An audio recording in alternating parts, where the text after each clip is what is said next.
L'envol d'une ado libérée. Ce nom m'est venu si naturellement lors de la création spontanée de mon compte Instagram que je serais absolument incapable d'expliquer pourquoi c'est celui-ci qui s'est imposé à moi.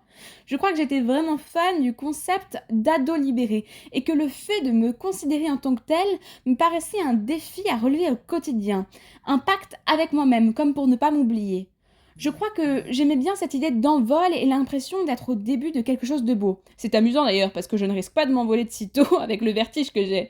C'est tout de suite moins poétique, mais peut-être que c'est pour ça l'envol d'une ado libérée. En tout cas, ça fait presque 2 ans que l'envol d'une ado libérée, c'est moi.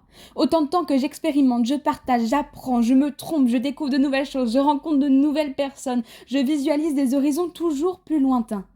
L'envol d'une ado libérée, C'est une partie de ma toute petite vie qui a une importance folle. c'est mon premier montage vidéo sur le retour de Saint-Malo après le départ de la route du Rhum, alors que je ne connaissais rien de l'univers du montage vidéo ou même du journalisme.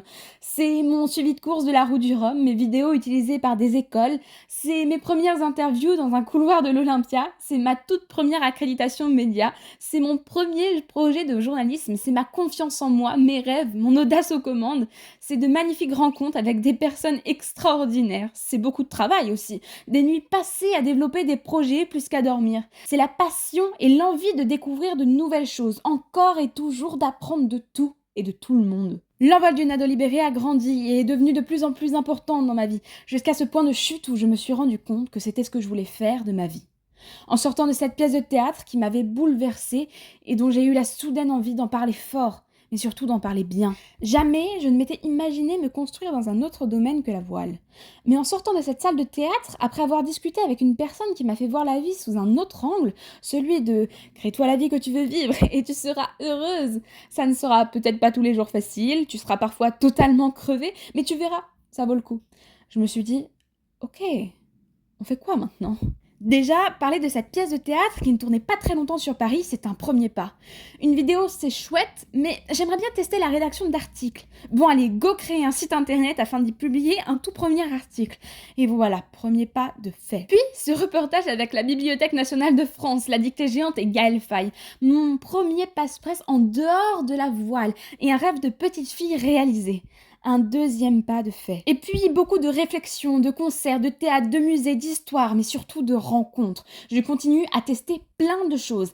Articles pour d'autres pièces de théâtre, accréditation médias sur les festivals de musique.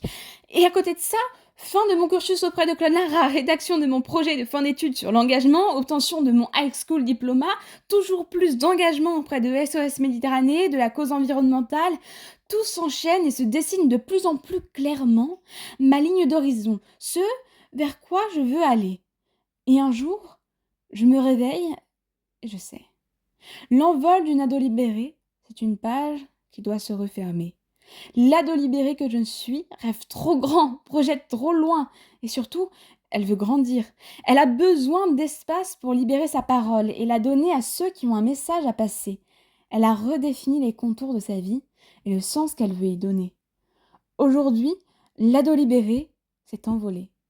Aujourd'hui, l'envol d'une ado libérée grandit et devient Lola typique. Une nouvelle histoire que j'ai hâte de vivre avec vous. Alors, à très vite, Lola, alias Lola typique.